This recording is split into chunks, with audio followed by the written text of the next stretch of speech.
This is Scott Spears, and veteran actor and comedian Fred Willard was recently arrested for lewd conduct at a movie theater in Hollywood.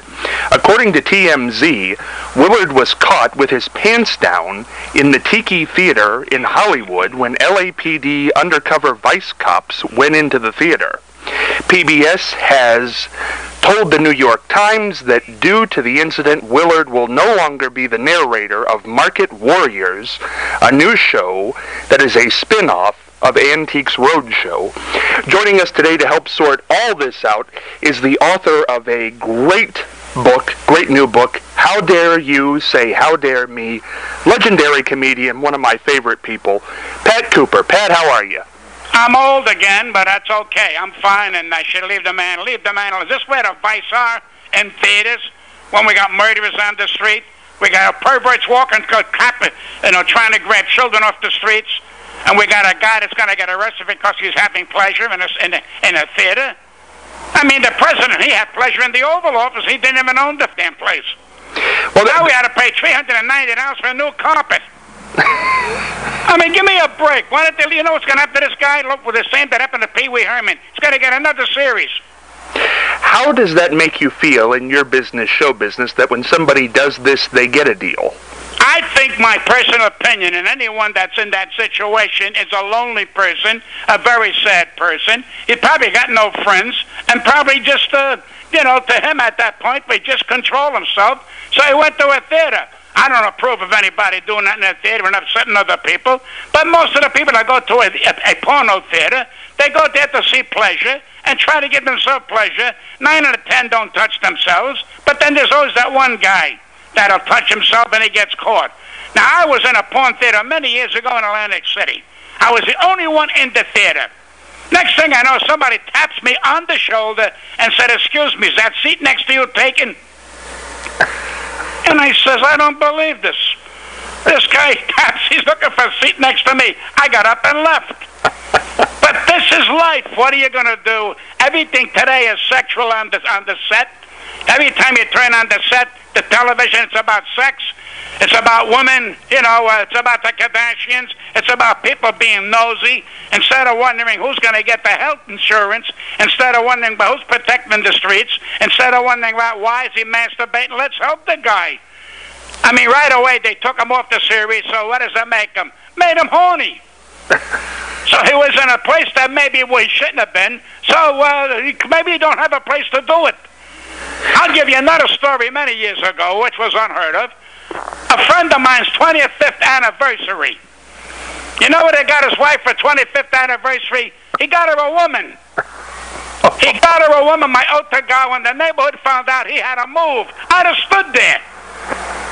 Because people are so stupid to do things that's natural, to do things that people like fantasies, so they go out and they try out their fantasies, and we all say, "How dare you?" Look at the guy. Look at the guy, the Democratic guy from Congress, showing his body all over the internet. Look at the governor. Another guy was banging broads, 3,000 a shot. You got to support families for 6 months. But these guys here are supposed to be bright. They're going to run our country, and you know what it is? They're normal, but they don't know how to be horny. That's their problem. They don't know how to stay home, but they got to show their private parts. Look at Howard Stern, who's a brutal guy. He's a brutal guy, and he's a terrible human being, and he's a bully. They just gave him $15 million to check out talent. How can a man who don't have talent check out talent? Now, Pat, this brings up a very interesting subject here. For many years, you were on the Howard Stern show, but yes, in the last few years, you have kind of been on the outs with him. Because he's not a nice man. He thinks he walks on water. I told him, I said, why we got to pay $20 a month to listen to the same crap that you've been doing for 20 years? Why are you going serious? You have no respect for the people who made you. Now they put him on a show that is going to, America Has Talent. The people on the show, America Has Talent, it's a big joke. It's a big joke. It's an amateur show that they're calling professional. So a guy who swallows a sword, he's in show business. The other thing I call him, he's a cutthroat. I mean, give me a break. So how can the young kids who go to college and want to be a teacher for $35,000, $40,000 a year, when idiots are getting millions of dollars and abusing the system, and now we're worried about the Times writing about Fred Willard who masturbated in the theater. I hope he finished. Well, because nobody understands that we're human. We make mistakes as long as you're not hurting anybody personally. All right, so they give him a fine, don't they keep his thing in his pants, and, don't do it again. But they got to humiliate him and tear him down, and a vice guy says, look how I arrested. What if I was his mother or his father? I mean, there's no feeling out there for people who are lonely, for people who have feelings and don't know how to exercise it. I'm all by myself. I lost my wife 8 years ago, and I don't have no time to masturbate. I don't have time. I'm old. I forgot where to find it. But I turn around. I look at a porno movie for one reason. I want to remember what the hell we used to do. But I remember, and I had great times. Of course I masturbated. I had Joan Crawford one masturbation. I had Olivia de Havilland one masturbation. So they should arrest me for these kind of thoughts. But Give Pat, me a break. But now, Pat, you never went to a public place. I think that's the yes, problem. Yes, I did. You did. I go to porno but I told you, when I used to go, I would sit down and watch a movie. In fact, I'm trying to get some porno movies now that are documentaries, but I can't seem to find them. They were made in Germany. They were made in England. They were made in Denmark. I mean, I don't know how to get them. I got friends of mine seen if you could do it, talking about how to be sexual and how to teach your children how to be sexual. We have no porno movies like that because, God forbid, we should educate our children the right way and say you are human. Just control it, that's all. Enjoy your life. Pat, these people make me laugh.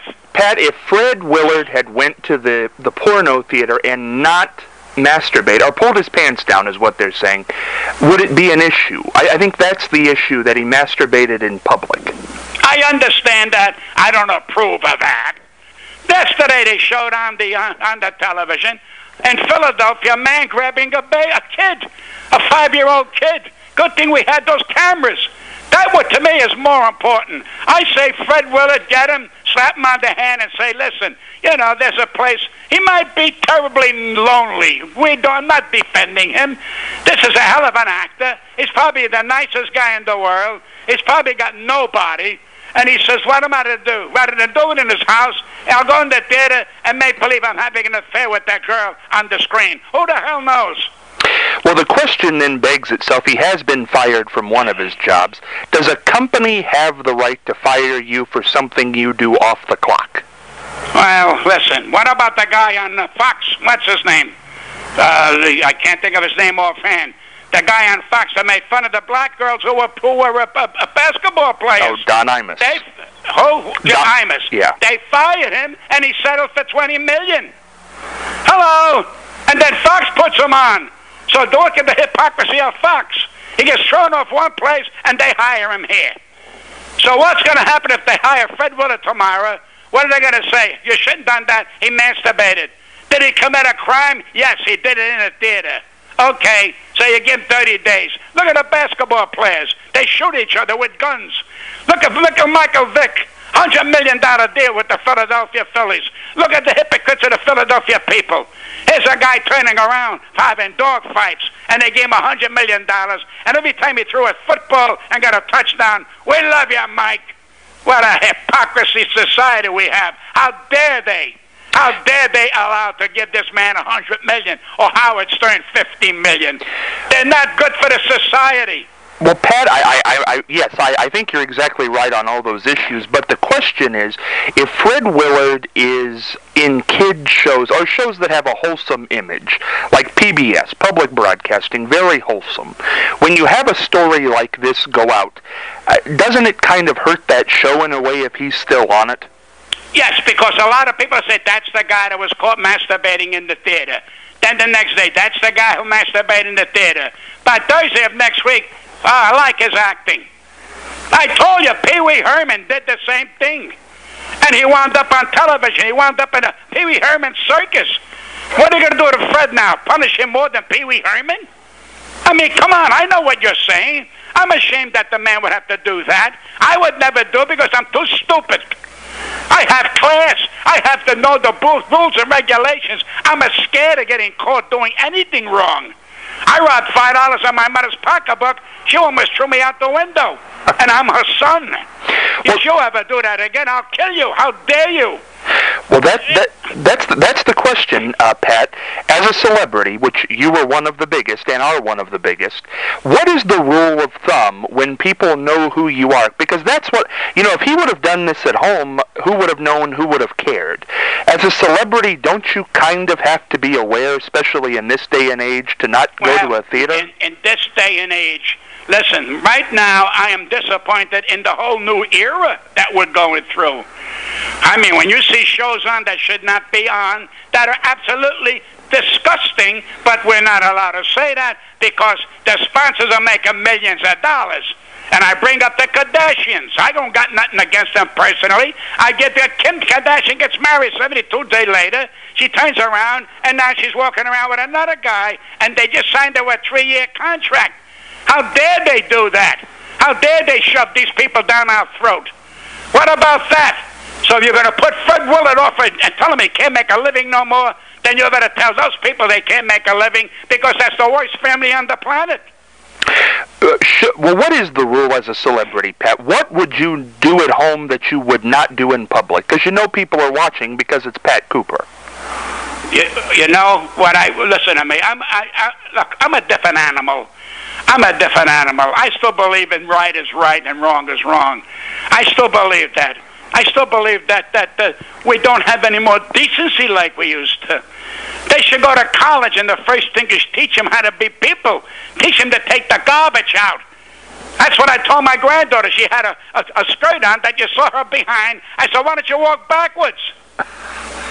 And she says, what do you mean? We want to look at your face. Why are we looking at your rear end? Does that make you sexier or stupid?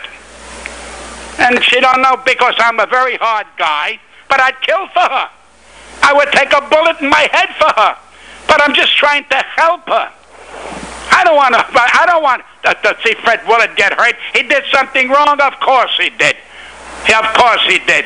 But in a week from now, they're going to forget about it. Let the guy go back to work, for crying out loud. Don't punish him. Look what they did to Muhammad Ali. Everybody said, he's a disgrace to our country.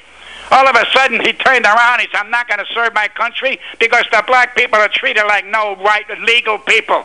He stood by his guns. Now the people love him. What is that hypocrisy? Now the people love him. They touch his face because basically he was a great guy, and he lost 3 years of his earning power.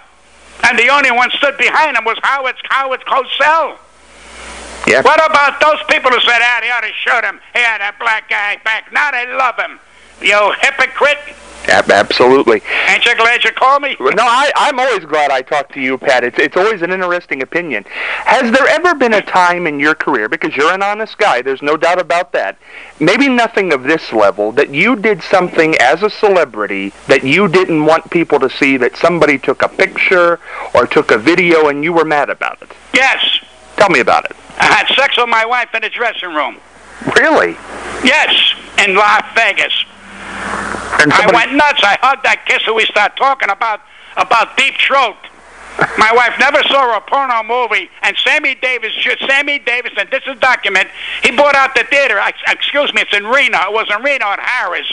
He bought out the theater in Reno, and she goes, where are we going? So we're going to go see a movie. Sammy Davis is opening it for everybody. I didn't tell her it was a porno. My wife comes from a little hometown that they speak so soft that you need a dog to listen to them. And I said, she goes, what kind of movie? I said, well, don't worry about it. I wanted her to see this. She's never seen it. I wanted her to see this, to let know what's going out there, to let know what people are talking about that she's not an idiot, don't know. Well, we got not even halfway through the movie, she got up, she says, I got to get out of here. I says, well, you finished it. I got to get out of here. This is not for me. I said, okay, it's not for you. 2 days later, I jumped in the backstage. I go, is this for you? Do you love me? She says, for you, I'll walk around here nude. So if I would have got caught, Sammy Davis would have said, can I jump in? So come on. I get my crazy moments. I'm old now. I'm going to be 83. I don't have anybody in my life. I took a girl to Italy. I paid her. I said, here's your own room, my own room. She's working for me. After 3 days, she says to me, aren't I appealing? I said, bananas are appealing. What do you think I took in Italy to go to bed with you? Are you nuts? But this is what you're up against. I paid her. 2 weeks later, we went home. I didn't take her to go to bed. I could have spent $1,000 a week on abroad. Give me a break. But you know, people wonder why you're nice. How dare you be nice? Why? Because you can't be nice. Why is he doing that? I don't never do that because he's a jerk. No, he's kind. Kindness today is terrible. It's tough. Ain't you glad I called? As I say, Pat, it has been a fascinating conversation. It always is. And you know, the truth is you're one of the most honest people that I ever deal with. I mean, you are loud and you are opinionated, but you know what? You tell the truth. And you gave me a chance to express my opinion, which is worth millions of dollars.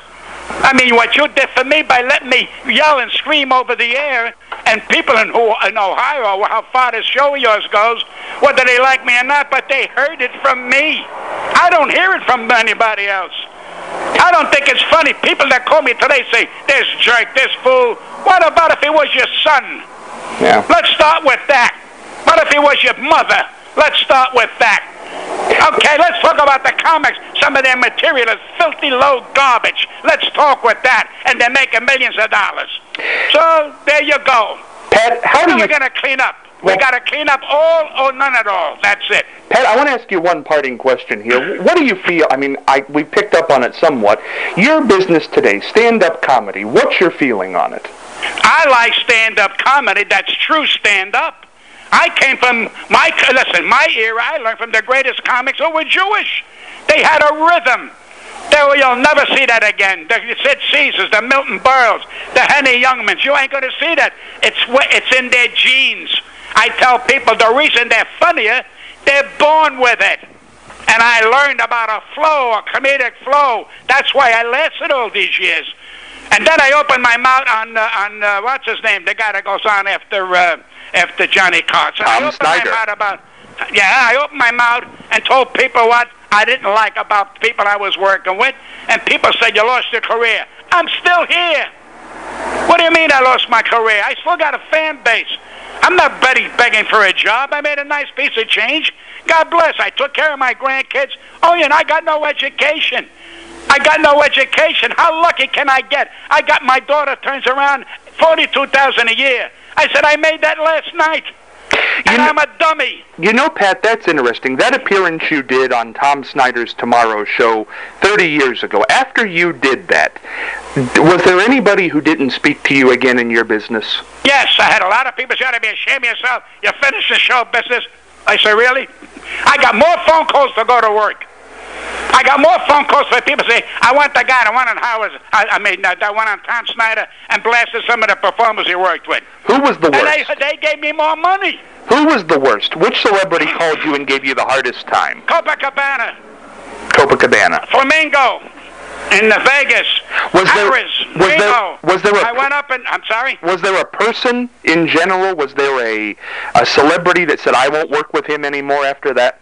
Oh, I got news here. Stephen Eady, that was the end of that. Lola Falana, that was the end. When they asked Lola Falana about my remarks, she goes, the only thing she could say is, he's jealous. Jealous of a no talent? Jealous of a person who's rude to me, who don't treat me like a human being? What, are you kidding me? But you see, that's unheard of. Had I done it today, I might have been even bigger. Because today, everybody's squealing on everybody. Well, I tell you what, the book, there's not a more honest book. How Dare You Say How Dare Me by legendary comedian Pat Cooper. Pat, you always have an open invitation to come on. Listen to me. If your friends want to buy that book, and I ain't making a dime on it, I tell you that. I don't give a damn about the money. Let them go to Amazon. It's a cheaper, and it's a great book because it's honest, and you're going to do a lot of laughing. And the only reason I wrote the book, because people who have no life are writing books, and they're boring. If you don't like my book, you'll say one thing, boy, does he have a good book. Thank you. I love you, and I thank you, buddy. Thank you, Pat. Bye-bye.